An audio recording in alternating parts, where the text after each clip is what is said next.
আগের ভিডিওতে আলোচনা করেছি ঈসা আলাইহিস সালাতু ওয়াস সালামের জন্ম কিভাবে হয়েছে এবং সেই ভিডিওর 2 নম্বর অংশ হলো এই ভিডিওটি। প্রথম অংশ দেখার জন্য ভিডিওর ডেসক্রিপশন বক্সে অথবা উপরে আই বাটনে সেই ভিডিওর লিংক দেওয়া আছে, আপনারা সেখান থেকে দেখে নেবেন। অতঃপর এখন দ্বিতীয় অংশ শুরু করা যাক। যেহেতু ঈসা আলাইহিস সালাতু ওয়াস সালামের জন্মগ্রহণের ব্যাপারটি সম্পূর্ণভাবে অলৌকিক, তাই ওনার গর্ভধারণের মেয়াদ স্বাভাবিক নিয়মের বহির্ভূত ছিল বলেই ধরে নিতে হবে।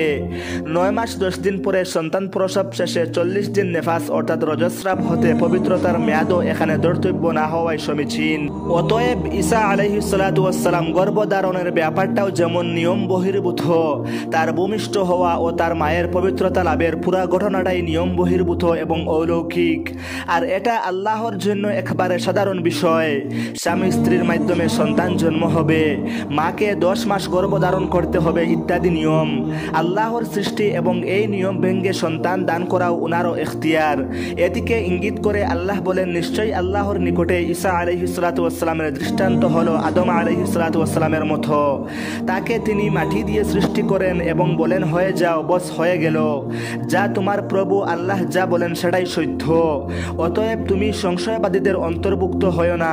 আদমকে যেমন পিতামাতা ছাড়াই সৃষ্টি করা হয়েছে, ঈসা আলাইহিস সালাতু ওয়াস সালামকে তেমনি পিতা ছাড়াই শুধু মায়ের মাধ্যমে সৃষ্টি করা হয়েছে। আর এটাই যে সত্য এবং এর বাইরে যাবতীয় জল্পনা কল্পনা যে মিথ্যা, সে কথাও উপরোক্ত আয়াতে বলা হয়েছে। দুর্ভাগ্য এই যে বনু ইসরায়েলের নবী ও রাসূল হয়ে ঈসা আলাইহিস সালাতু ওয়াস সালামের আগমন ঘটল, সেই ইহুদি নাসারাই আল্লাহর উক্ত ঘোষণাকে মিথ্যা বলে গণ্য করেছে। অথচ এই হতবাগারা মারিয়ামের পূর্ব দিকে যাওয়ার অনুসরণে পূর্ব দিককে তাদের কিবলা বানিয়েছে।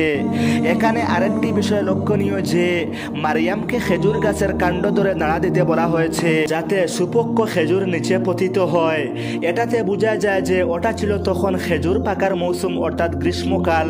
এখানে আরেকটি বিষয় লক্ষণীয় যে খেজুর গাছের গুড়া ধরে নাড়া দেওয়া কখনোই সম্ভব নয়, বিশেষ করে একজন সদ্য প্রসূত সন্তানের মায়ের পক্ষে। এর মধ্যে এ বিষয়ে ইঙ্গিত রয়েছে যে নেকির কাজে আল্লাহর উপর ভরসা করে বান্দাকে অবশ্যই এগিয়ে যেতে হবে। যত সামান্য হোক কাজ করতে হবে, আল্লাহ তাতেই বরকত দিবেন। যেমন তালুত ও দাউদ আলাইহিস সালাতু ওয়াস সালামকে আল্লাহ দিয়েছিলেন, যেমন শেষ নবী সাল্লাল্লাহু আলাইহি ওয়াসাল্লামকে আল্লাহ সাহায্য করেছিলেন, বিশেষভাবে হিজরতের রাত্রিতে মক্কা ত্যাগের সময়, হিজরতকালীন সফরে এবং বদর ও খন্দক যুদ্ধের কঠিন সময়ে। অতএব আমরা ধরে নিতে পারি যে মারিয়ামের গর্ভধারণ, সন্তান প্রসব ও প্রসব পূর্ববর্তী পবিত্রতা অর্জন সবই ছিল অলৌকিক এবং সবই অত্যন্ত দ্রুত সময়ের মধ্যে সম্পন্ন হয়েছে। অথচ মারিয়াম যখন ওনার সন্তানকে নিয়ে ওনার সম্প্রদায়ের কাছে উপস্থিত হন, তারা বলল, হে মারিয়াম, তুমি একটা আশ্চর্য বস্তু নিয়ে এসেছ। হে হারুনের বোন, তোমার পিতা কোনো অসৎ ব্যক্তি ছিলেন না, কিংবা তোমার মাতাও কোনো বেবিচারিণী মহিলা ছিলেন না। কওমের লোকদের এ ধরনের কথা ও সন্দেহের জবাবে কিছু না বলে বিবি মারিয়াম তার সদ্য প্রসূত সন্তানের দিকে ইশারা করলেন। অর্থাৎ এ কথার জবাব সেইই দিবে, কেননা সে আল্লাহর দেওয়া এক অলৌকিক সন্তান, যা কওমের লোকেরা জানে না। আল্লাহ বলেন, অতঃপর মারিয়াম ঈসার দিকে ইঙ্গিত করল। তখন লোকেরা বলল, কুলের শিশুর সাথে আমরা কিভাবে কথা বলবো?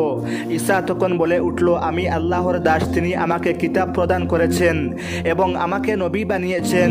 আমি যেখানেই থাকি তিনি আমাকে বরকতময় করেছেন। তিনি আমাকে জোরালে নির্দেশ দিয়েছেন, যতদিন জীবিত থাকি ততদিন সালাত ও জাকাত আদায় করতে এবং আমার মায়ের অনুগত থাকতে হবে। আল্লাহ আমাকে উদ্যত ও হতভাগা করেননি। আমার প্রতি শান্তি যেদিন আমি জন্মগ্রহণ করেছি, যেদিন আমি মৃত্যুবরণ করব এবং যেদিন পুনরায় জীবিত হব। ঈসার উপরোক্ত বক্তব্য শেষ করার পর সংশয়বাদী ও বিতর্ককারী লোকদের উদ্দেশ্য করে আল্লাহ বলেন, ইনিই হলেন মারিয়াম পুত্র ঈসা। আর ওটাও হলো সত্য কথা, যে বিষয়ে লোকেরা বিতর্ক করে থাকে। আল্লাহ এমন নয় যে তিনি সন্তান জন্মগ্রহণ করবেন। খ্রিস্টানরা বলে থাকে যে ঈসা আল্লাহর পুত্র, তিনি মহাপবিত্র। যখন তিনি কোনো কাজ করার সিদ্ধান্ত নেন তখন বলেন হয়ে যাও, বস হয়ে যায়। ঈসা আরও বললেন, নিশ্চয়ই আল্লাহ আমার পালনকর্তা, অতএব তোমরা ওনার ইবাদত করো, এটাই হলো সরল পথ। কিন্তু সদ্য প্রসূত শিশু ঈসার মুখ দিয়ে অনুরূপ সারগর্ভ কথা শুনেও কি কওমের লোকেরা আশ্বস্ত হতে পেরেছিল? কিছু লোক আশ্বস্ত হলেও অনেকে পারেনি। তারা নানা বাজে কথা রটাতে থাকে। তাদের এইসব কথার প্রতি ইঙ্গিত করে আল্লাহ বলেন, অতঃপর তাদের মধ্যকার বিভিন্ন দল বিভিন্ন মত ও পথে বিভক্ত হয়ে গেলে দুনিয়াতে যার শেষ হবে হবে না, অতএব কিয়ামতের মহাদিবস আগমনকালে অবিশ্বাসী কাফেরদের জন্য ধ্বংস। সেদিন তারা চমৎকারভাবে শুনবে ও দেখবে, যেদিন তারা সবাই আমাদের কাছে আগমন করবে। কিন্তু আজ জালেমরা প্রকাশ্যে বিশ্রান্তিতে রয়েছে। ঈসা আলাইহিস সালাতু ওয়াস সালামের জন্মের স্থানটিকে এখন বাইতুল হাম বলা হয়, যা উত্তর কুদুস থেকে 8 কিলোমিটার দক্ষিণে অবস্থিত এবং ফিলিস্তিনের পশ্চিম তীরে ইসরায়েলের দখলীভুক্ত। মারিয়ামের এক ইবাদত পূজার ভাইয়ের নাম ছিল হারুন অথবা হারুন আলাইহিস সালাতু ওয়াস সালামের বংশধর হওয়ার কারণেও এটা বলা হতে পারে। আজকের ভিডিওতে এতটুকু, পরবর্তী ভিডিওতে দেখা হবে। আসসালামু আলাইকুম ওয়া রাহমাতুল্লাহি ওয়া বারাকাতুহু।